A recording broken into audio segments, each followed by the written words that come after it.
I will not be returning. I have encountered someone who surpasses you, and I have already placed your belongings in storage. Mitchell Kessler, 54 years old, finds himself in the quiet of his Des Moines condo, the clock ticking towards 11:42 p.m. as he stares intently at his phone in the kitchen. It was a Thursday. My wife Camille had been eagerly anticipating day 4 of her girls' trip to Palm Springs. A screenshot of a bank transfer accompanied the text. $118,000 was transferred from our joint savings into her personal account. With a gentle sigh, I placed my phone aside and savored the last sip of my coffee. A marriage that spanned 15 years concluded with just 2 sentences and a single screenshot, marking the end of a long chapter in a life once shared. For months, the signs had been there: weekend getaways that lingered longer than usual, new clothes she never donned in my presence, phone calls that abruptly ceased the moment I walked into the room. I observed everything in detail. I work as a forensic accountant. It is my profession to observe and identify discrepancies. Yet, I remained silent. Perhaps that was where it all began to go wrong. Perhaps my initial error lay in choosing to marry someone who perceived my career as nothing more than spreadsheets and tedious figures. As I flipped open my laptop, I navigated to one of my email accounts, a hidden one that Camille was blissfully unaware of. 3 alerts from the fortress of my bank's security system. A shadowy figure had tried to alter the passwords on accounts that were entirely foreign to Dana. She was meticulous in her approach. I found it necessary to honor that. I reached for my phone, my fingers dancing across the screen as I crafted a brief reply, just 2 words that held the weight of my thoughts. Wishing you all the best. It was then that I picked up the phone to call my brother Jason. Do you recall that contingency plan we talked about 5 years back? I spoke as he responded. The moment has arrived. Are you certain? He inquired. Indeed, I responded. She had finally taken the plunge. As I ended the call, my eyes drifted to the wedding photo adorning the wall. In that condo, it stood out as the sole photograph capturing the essence of us together. I ought to have seen that as well. At an alumni gathering for the University of Iowa, I had the pleasure of meeting Camille Bowman. At the age of 38, I found myself freshly divorced from a brief first marriage, my attention wholly directed towards the development of my forensic accounting practice. Dana, at 34, radiated vibrancy and ambition, yet she held no interest in my profession whatsoever. I don't need to understand the details, she'd say whenever I attempted to explain, as long as you make enough for us to live well. After a year of dating, we took the leap and got married. With my savings in hand, I took the leap to help her realize her dream of opening a yoga studio, funding the entire venture myself.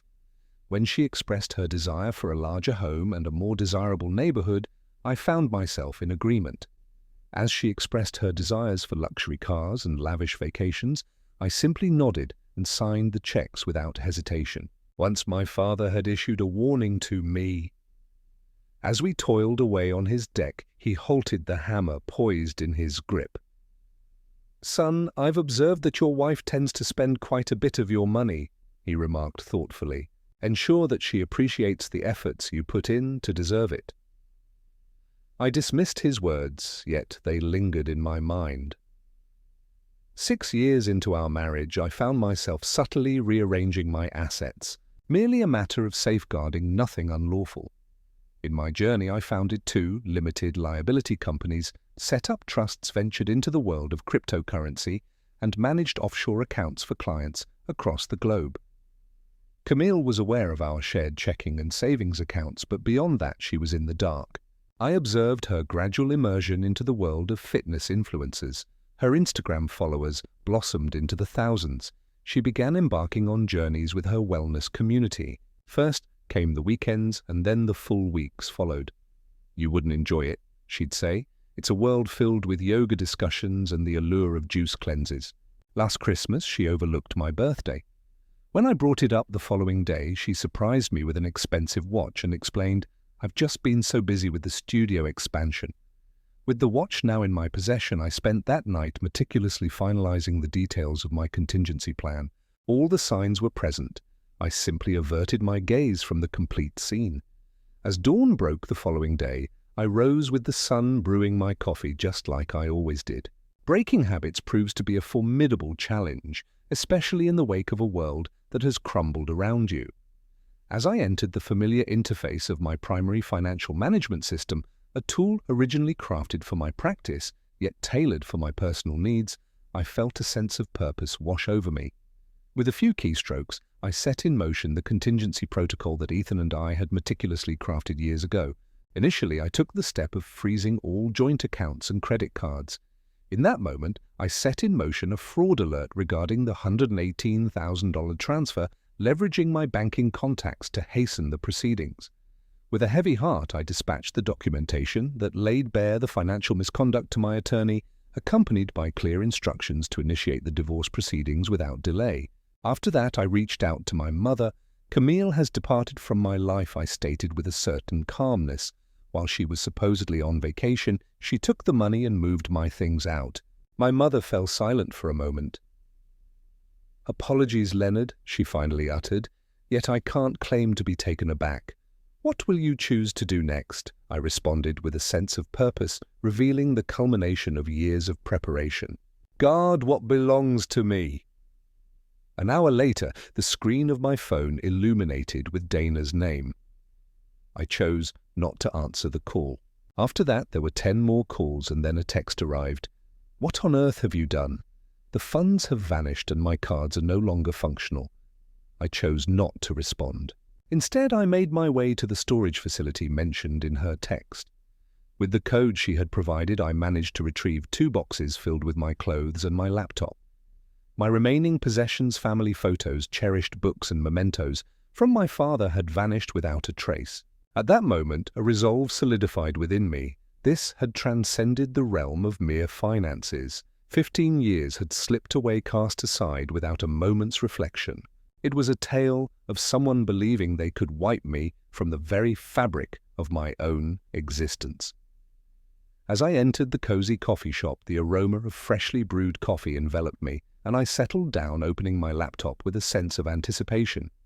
With access to exclusive financial databases reserved for licensed investigators, I delved into every piece of information I could uncover about Brandon Harmon, the fitness influencer who had been making appearances in Dana's photos for months. The person she had alluded to, the one who was supposedly better. The discovery I made validated the doubts I had long harbored. Trey's gym business was burdened with debt to the maximum extent. With 3 business credit cards pushed to their limits, a lease that stretched his finances too thin, and Camille having already co-signed on a car loan just 2 months prior, the weight of his choices began to settle heavily on his shoulders. With a decisive click, I shut my laptop and set off towards the hotel. After a long stretch of uncertainty, a sense of clarity washed over me, illuminating the path ahead and revealing exactly what had to be accomplished. The anger had faded away. My attention was unwavering. On that Monday morning, I stepped into my office carrying the weight of the world, yet pretending as if nothing had transpired. "Sophie?" My assistant glanced up, her expression one of surprise. "Leonard, I had the impression you would be stepping away for a while. Camille has already called here 3 times. "Did she really?" I uttered. "It is not a question." Her voice carried a hint of distress as she explained that there had been a misunderstanding regarding your accounts and that she needed to get in touch with you urgently. I gave a slight nod. Should she reach out once more, please inform her to get in touch with my attorney. By noon, Camille had progressed from making calls to showing up in person. The receptionist's voice crackled through the intercom, summoning me from my thoughts. "Your wife has arrived. She is rather persistent." With a heavy sigh, I made my way to the lobby. Camille stood there, her designer sunglasses perched atop her head, her yoga clothes a flawless blend of style and coordination. Upon catching sight of me, a smile graced her lips. It was the same smile she had worn for 15 years, whenever she desired something. "Leonard, there's been a huge misunderstanding with the bank," she declared, her voice ringing out for all to hear. "Every single one of our accounts has been frozen." "It was not a misunderstanding," I said softly. "Money was transferred without proper authorization. Fraud was flagged by the bank." Her smile wavered. It was a shared account between us. I am your wife. You stand before me soon to be my ex-wife, the weight of your actions heavy in the air. You've taken our savings, leaving me with the remnants of what we once shared, all while revealing that you've moved on, found someone new, and left me behind. That exemplifies financial misconduct as outlined in the textbooks. Her voice fell to a whispering hiss. This cannot be done to me. I have already secured my future by placing deposits on a new place. I have made promises to Brandon Harmon. Indeed, I am well aware of those commitments. Her face turned as pale as a ghost. Are you looking into my affairs? I'm simply taking measures to safeguard myself against fraud. I'll fight this, she snapped. I'm entitled to 50% of all that is shared. I regarded her with a steady gaze. While it's true that half of what's in those accounts is significant, it appears you believe that this is the entirety of the matter. She blinked, a wave of confusion washing over her. What is it that you are referring to? That afternoon, an email arrived from Dana's newly hired attorney insisting on immediate access to all financial records. The message carried an ominous tone, threatening to unveil irregularities in my accounting practice should I fail to comply. It was a rookie mistake, a bluster lacking any real weight. I sent it along to my attorney with a single line of text. Continue with the course of action as intended. As the evening unfolded, Camille had gathered our mutual friends around her, and my phone buzzed incessantly with messages questioning my motives, accusing me of being vindictive and controlling. Not a single soul had dared to inquire about her whereabouts over the past week or the company she had kept. No one inquired about the money she had taken. I chose not to respond. Instead, I found myself at the gym, not Dana's studio, nor Trey's flashy fitness center, but the small community center that had been my refuge for years. After pushing my limits with weights until my arms trembled, I made my way back to the hotel room, the adrenaline still coursing through me. The trap was tightening, yet it was not ensnaring me. 3 days passed, and then my attorney reached out to me. We discovered something intriguing, she remarked. For more than a year now, Camille has been quietly siphoning money from your joint account. Initially, there were small transfers, gradually escalating to larger ones. To where I inquired, though, the answer was already clear to me. Numerous accounts, a few directed towards her personal savings, yet the majority linked to a business LLC registered under the name of Brandon Harmon. Nearly $80,000 in total.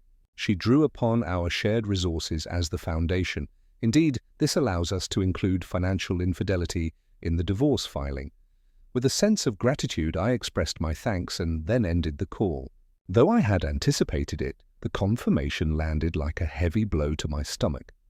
Camille didn't merely walk away from me for another. She had meticulously orchestrated her departure for more than a year, using my resources to finance both her escape and her new partner.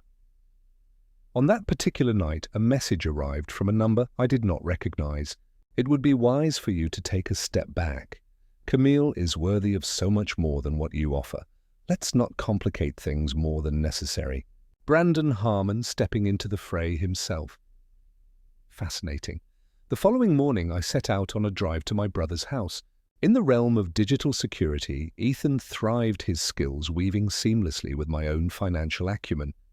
We had worked together on cases in the past, yet this one felt distinct. I need everything you can find on Harmon Fitness LLC, I said to him. Records of banks' loans, taken applications for credit, all of it. With a quirk of his brow, Ethan expressed his intrigue. Only through legal channels, correct. Naturally, we are merely linking public information more swiftly than the average person might. After 3 long hours, the answer finally revealed itself to us. Brandon Harmon found himself not merely in debt, but completely submerged beneath its weight. While his social media painted a picture of triumph, the reality was that his business was crumbling. With the arrival of new equipment, the promise of expansion, and the buzz of promotional events, all of it came at a cost, risky loans, and more recently, the backing of Dana's investments. Yet beneath the surface there lingered an unspoken truth. a revelation that eluded Dana's grasp. "Look at this," Ethan said, gesturing toward his screen. 4 months ago, Harmon took a significant step by applying for a small business loan, putting the gym equipment on the line as collateral. I remarked that it was quite normal. Indeed, take a look at who lent their support. I leaned in closer. The document revealed Dana's signature on a loan for equipment amounting to $175,000. "Before she departed, she co-signed," Ethan murmured softly. "But here's the twist. The loan outlines that both she and her spouse share the responsibility together. Your marital status was leveraged to obtain more favorable terms." I gazed intently at the screen. "Unbeknownst to me, she placed my assets at risk for his loan." "Indeed, and there's so much more to uncover. 3 credit cards, a car lease, and the new commercial space rental, all co-signed by Dana, each drawing upon your marital assets as collateral." As I rose to my feet, I made my way to the window.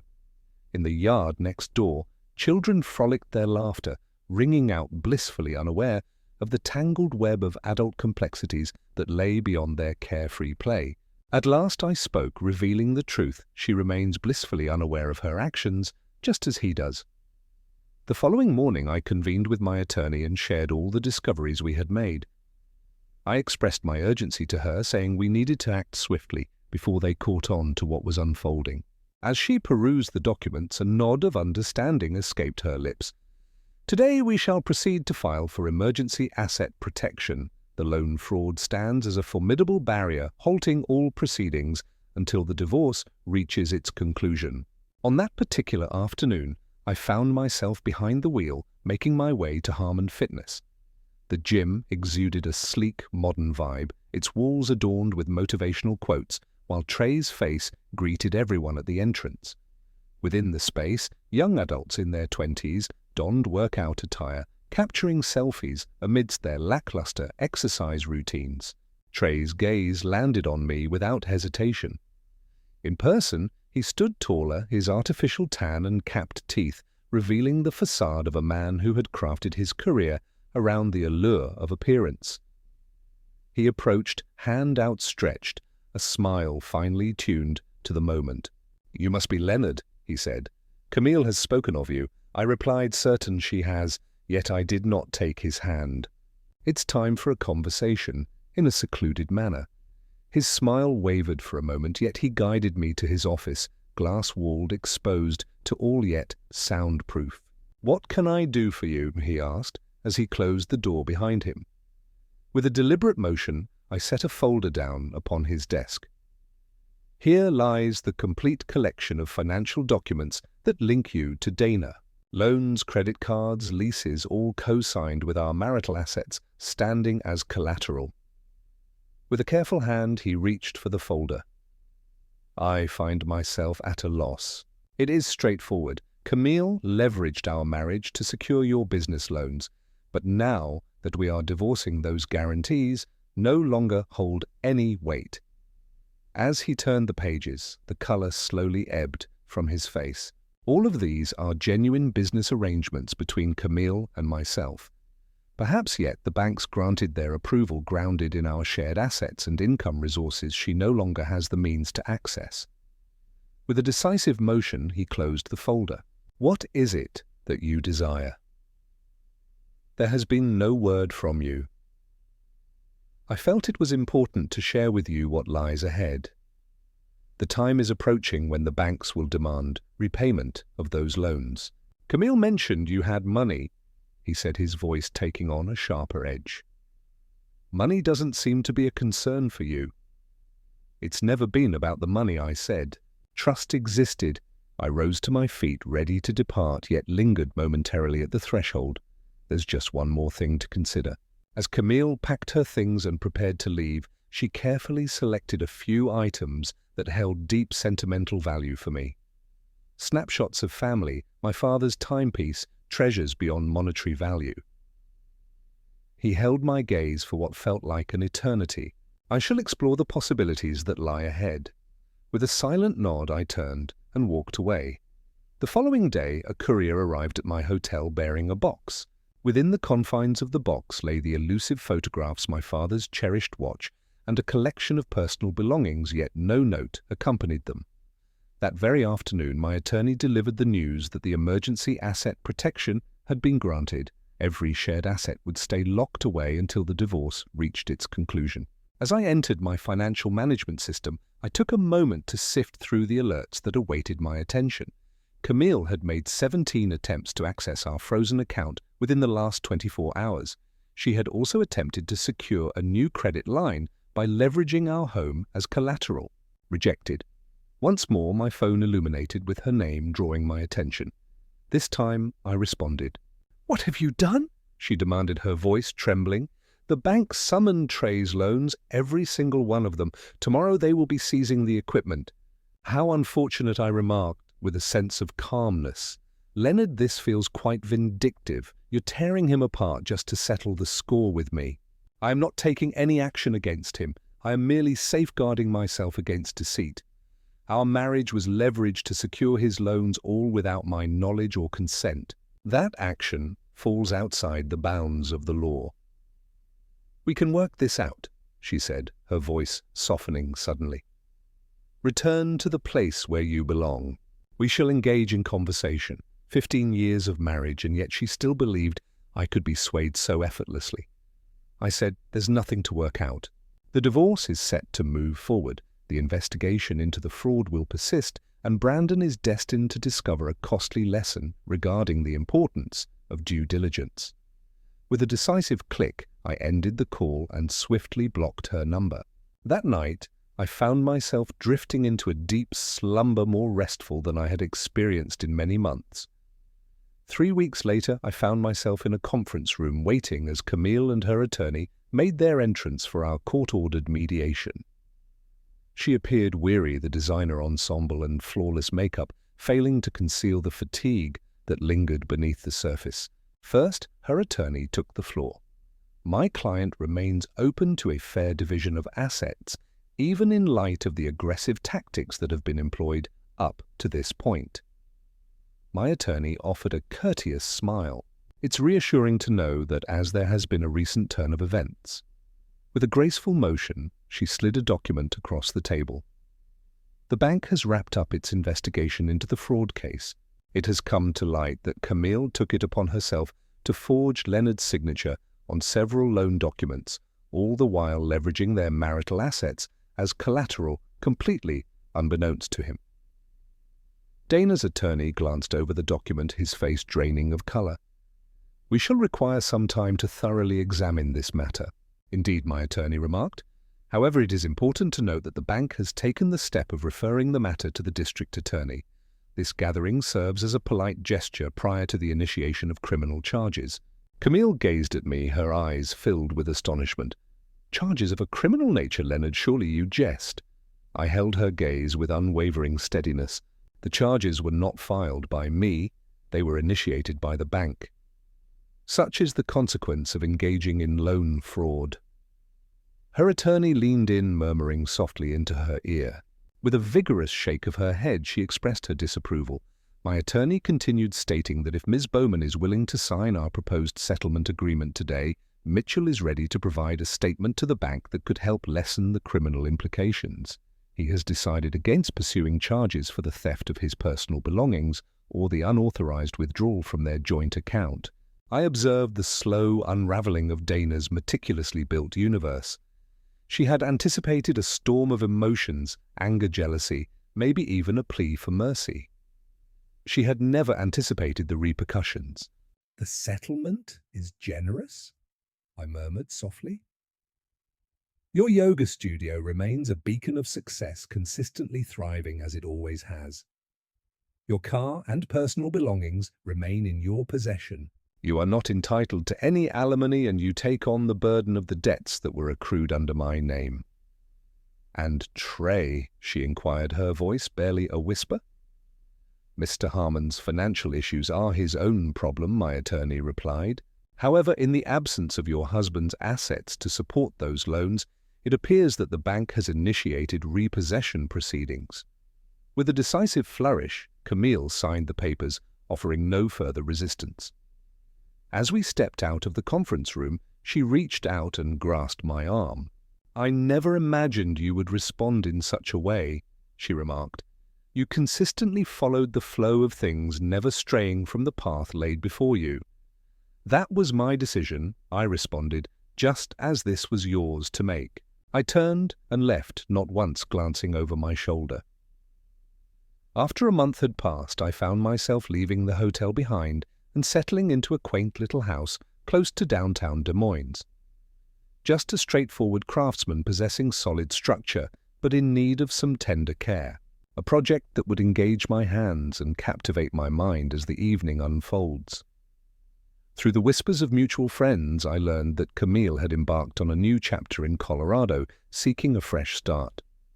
Her Instagram was a tapestry of mountain vistas intertwined with uplifting quotes celebrating fresh starts. Trey's gym, once a local gem, had been sold to a national chain, prompting him to make the bold move to Miami in pursuit of expanding his brand.